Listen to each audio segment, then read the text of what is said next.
The 9 best times in history to be alive. The 21st century feels like the peak of civilization. No, it doesn't.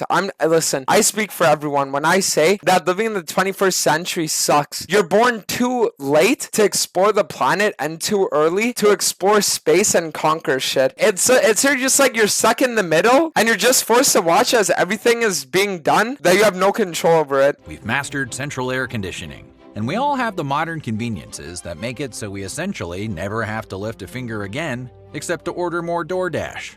But there are also forgotten eras of history full of peace, unchecked prosperity, and exciting cultural advancements. Sure, we may have the most advanced technology so far, but what was really the best time to be alive? And could the perks of a bygone era convince you to hop into a time machine? Well, guys, I'm going to be honest. I don't know if this is because I'm autistic or because I'm a man, but one of the things that I would always do when I was younger is every single time I would go outside, I would always look at like buildings and shit like that and wonder if I were to have like a mercenary group, how would I take over this building? So for me, I think the best time to be alive, honestly, would be whenever you could actually like kill people and get away with it because it's like part of the culture. Does that make sense? We're turning back the clocks to look at some of the best times to be alive in history.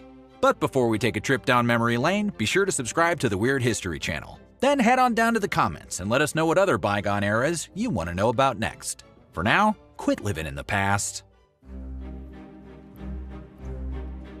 Athens. If Oh, that's you were a dude Greece. living in Athens in the 5th century BC, you would have My been mom's happier side than a was from there. Tropos in a scissor store. Right off the bat, all male citizens had equal rights and freedoms. Rich or poor, well-educated or uncultivated, high class or lowly commoner, all the guys were on equal footing, with wealth distributed relatively fairly through the population. But didn't there used to be a lot of gay back in the day in Greece? Like a lot of it? The Greeks would fuck femboys perma, no, if I'm not mistaken. I heard that, unless I was just a Sparta thing. As a male citizen of Athens, you could be rubbing elbows with the father of medicine one day, while sharing a public bath with the father of philosophy the next. Because of all the freedom and peace going around at the time, many scholars flocked to Athens, including Aristotle, Plato, and Hippocrates. You know, the ones whose ideas became the backbone. One of the philosophers was named after shit that kindergartners play with, and the other one's named after a fucking animal. That's crazy. Plato and Hippo. Of Western Sick. civilization, the arts were flourishing at the time too, as theater, literature, and architecture thrived within the city. And can we talk about the food? Fruits, cheeses, breads dipped in delicious wine, which was drunk with every meal, just like the Athenians. The most common beverage to partake after water. While things were great if you were a guy, women weren't so lucky, and slaves even less so. Wait, there were Slavery was slaves legal back and then? common in Athens. And although some valued slaves may have worked as tutors or even Wait, officials, dude, that's crazy. I thought slavery was invented in the USA, no? And the USA came after Greece. Bro, that is wild. they never had any real legal rights. Women lived under a patriarchal society, and while some were allowed to receive an education, they were expected to stay at home, care for their children, and entertain their husbands. Hey, at least there was wine. Well, I guess it was good if you're a guy then. By the time the 1st century CE rolled around, the Romans had pretty much fought everyone there was to fight. They conquered so much of the Western world that there was simply nobody left to conquer. You know what I find is always so interesting about these old pictures? They always make the woman look so plain. They always just look so plain. They conquered so much of the Western world that there was simply nobody left to conquer. But instead of weeping, like Alexander would, the Romans celebrated with a long period of peace, known as the Pax Romana. Yeah, before they start killing each other. Did a pretty good job of keeping the streets safe, and even cleared the seas of pirates. There were local rulers with some autonomy, but for the most part, everyone had to pay taxes and swear loyalty to the emperor. Because the emperor was so respected, they were able to usher in a great and extensive trading network. They built a massive road through the vast Roman territory, opening up travel and innovation in the process. Historian Edward Gibbon considers no other time in Jesus, history that guy was more fat as prosperous fuck. and happy than that of the Pax Romana, guided by the firm but gentle hands of 4 beloved emperors during the Nerva, Trajan, Hadrian, and Antonine's administration. Bro, that second guy's actually a Chad. What the fuck? During This guy's a sub 5? the Nerva, Trajan, No, this guy literally looks like a child. Like, this guy could actually be a James Bond, bro. Hadrian, This guy just looks like a lumberjack. and Antonine's administration. And that guy's like normal. But even peacetime has its downsides, and Pax Romana was no different, considerably for the slaves.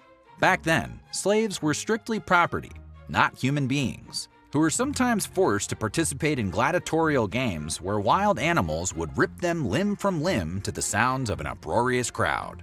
But even if you weren't look a at that slave, show though. life still kinda stunk, literally, because it was so densely populated. Rome was a particularly stinky place to live. An aroma of animal carcasses and sewer water tinged the air and stung the nostrils, and while unpleasant, didn't seem to disrupt the peace much. Maybe you get used to the stench after a few generations. But okay, that's the thing I don't understand. Back then, they didn't have toilets, right? They had holes in the ground. So how was there any sewer systems? Because aren't sewer systems made with pipes? Did they have pipes back then?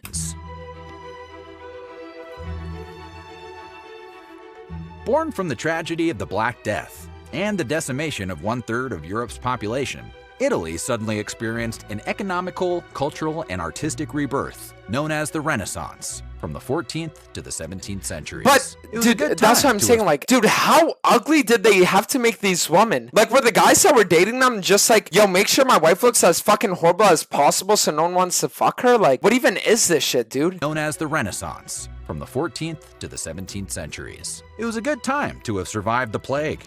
Those who were able to dodge a painful death soon learned that those left could bargain for fair wages, now that there were considerably fewer people gunning for the unemployment office. This caused the economy to rebound and allowed arts and culture to absolutely thrive. Now the wealthy could use their riches to become patrons for artists, The back house looks writers, sick, though. architects, and scientists. The Medici family sponsored the likes of Michelangelo, Raphael, Donatello, Leonardo da Vinci, and Galileo, aka the Fifth Turtle, who wields a ninja telescope. These artists and Wait. innovators could focus. Wait, oh my god. They named those fucking painters after the Teenage Mutant Ninja Turtles. I actually just realized every single one of them is named after one. on their craft full-time now that money was no issue.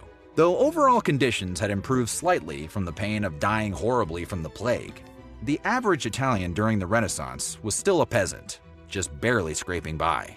Political power was wielded mostly by the wealthy and trade guilds, whose luxurious lifestyles were made possible by slavery. And if you were a woman, you pretty much weren't allowed to do anything. I mean, dude, at any point in history apart from nowadays, if you're a woman, it was just GG, bro. Dynastic Egypt in 1100 BC was way ahead of its time in science, technology, architecture, and medicine, as well as education, medical care, and even sports. Back then, you could find technologies we would be well familiar with today, such as pens, depression, and other mental health medicines. Wait, the Egyptians invented depression? Why the fuck is that a good thing? Breath mints, toothpaste, and board games. Also, they had cats. Unlike most places of the past, dynastic Egypt was a great place to be a woman, as this is one of the few time periods of yore where men and women were equals. Women could be priests, scribes, doctors, or, if they so Really? choose, cat ladies, filling their houses with many, many cats. Things were so great in Egypt back then that the afterlife was simply a continuation of the lives they already had. Even in death, Egyptians craved the regular day-to-day existence. As good as things may have been, anyone who knows anything about ancient Egypt knows the important role slave labor played.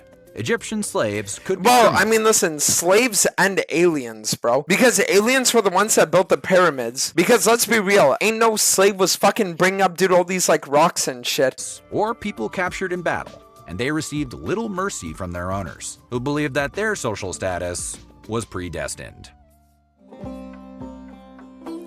But who the fuck knows anything about Timbuktu? Between the I thought that was a brain rot meme. 13th and 15th centuries, the Kingdom of Mali was on top of the world. After acquiring control of major land routes for ivory, salt, and slave trades, they became one of the richest and most powerful kingdoms the Middle Ages had ever seen.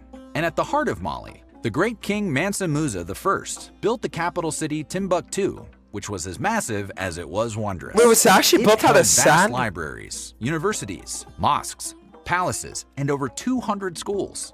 Timbuktu sat at the mouth of the Niger River, which made it ideal for agriculture, with an abundance of copper and gold mines nearby. You would think such a powerful king would rule with an iron, or more likely, gold-plated fist. But the kingdom's founding charter limited his power, while also granting equal rights to slaves and women. Yo, the biggest problem... What the fuck was bro's chest? Yo, bro needs to hit the gym. What the fuck is that, dude? And women. Jesus. The biggest problem with this time period ended up being how short-lived it was. Once Mansa Musa died, things almost immediately began to decline with internal squabbles and an economic crisis. Technically, the king officially owned all the country's gold, so commoners were forced to trade with seashells and gold dust. Plus, on top of all of that, it was pretty dang hot living in the desert. Yeah, I mean, dude, I'm gonna be honest, I would not like to live there, dude. It's fucking like boiling. The 15th to 17th centuries are known for being the age of exploration, a time period when seafarers began seeking new routes to their destinations and discovered a whole bunch of stuff in the process. But even centuries before that, Polynesian seafarers were colonizing islands all across the Pacific. Expert navigators were able to cross the mighty Pacific in canoes and discovered beautiful lands in the process, like New Zealand and the Easter Islands. They were probably just as shocked by those giant heads as we were the first time we saw them. And they were walking around... You know what would be so interesting? So, we know of all the places on the planet that are above the ground. But what about the ones that are under the ground, bro? Imagine there's like a little entrance in a mountain that leads under the ground, and they're like dwarf societies and shit. And nobody knows they exist. Does that make sense? Hawaii before anyone else had set foot there. Each new island brought new foods, plants, and animals back to their native islands and families. As to why all this came to a halt, nobody really knows. Archaeologists and historians believe that since chieftains often battled with each other for territory, it's possible infighting led to the end of all the exploration. Baghdad. Wait, where's Bag Mom? You couldn't get more cultured than Baghdad in the 8th century. Its location at the center of trade routes made it a primo location to become extremely wealthy, and as a result, the whole place was covered in parks, bazaars. But isn't it interesting that so far, every place that they're talking about up to now is just like, yeah, it was peaceful? Like, dude, has there really been that much war across, like, human history? That it's like, it's like nothing crazy is happening, bro. It's like, oh yeah, well, people aren't getting killed, and the women are property. And then everyone's like, oh, yay, dude, like, top 5? Like, is it actually, like, that crazy? Fountains, mosques, and schools. Baghdad's House of Wisdom was consistently filled with some of the best minds from every corner of the empire. Diverse groups of Jews, Christians, and Muslims worked together to translate famous works, which expanded human knowledge in mathematics, medicine, astronomy, sociology, and geography.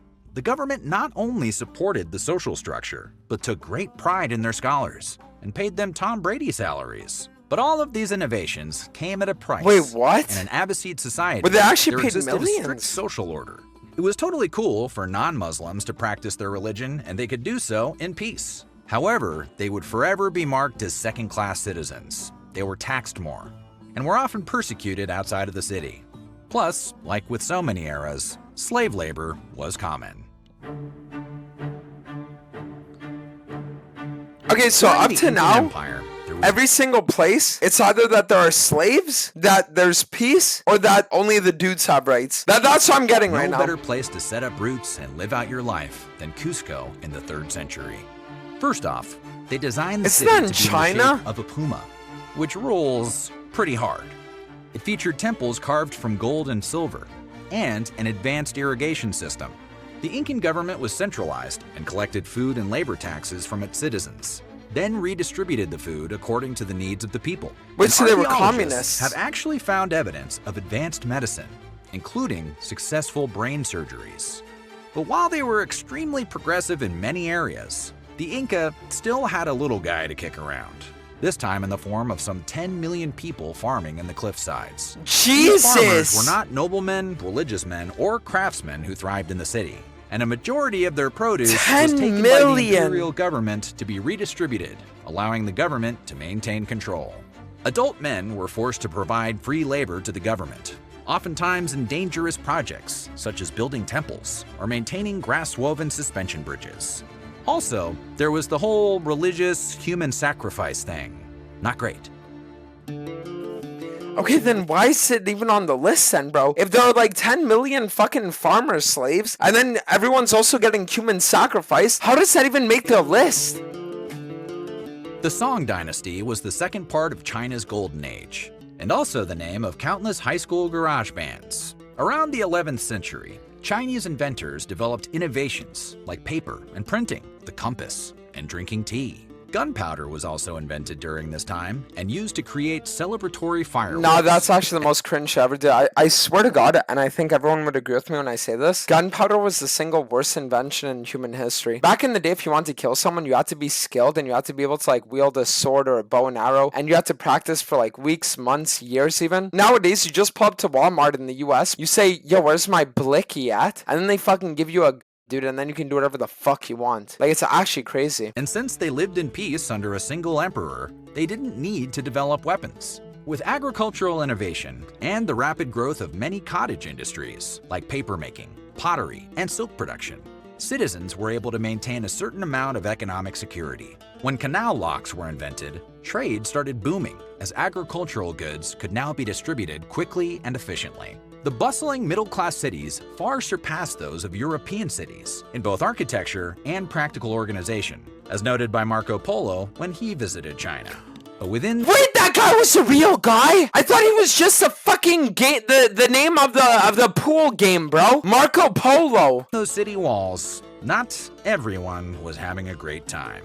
Women under Song's reign did not have an easy go of it, as political leaders had adopted the old Neo-Confucianism mainstay, where women are born to serve men. This is also where the barbaric and painful practice of foot binding became wildly popular. Okay, I actually know what that is. So essentially what happened is that Chinese women wanted to sit there and have these like fucking small ass feet. So what they would do is they would actually like force their feet to like crunch together to like mold the bones so that their feet could be as small as possible. I don't know why. No matter how great they may seem, every so-called Golden Age had just as many drawbacks as any other era. In other words, the grass is always greener on the other side of the time machine. So what do you think? During which of these eras would you want to live? Hey, let us know. During the era, bro, where I could just plant my ass at home, do nothing, have people do shit for me, and then fucking chill. Seriously.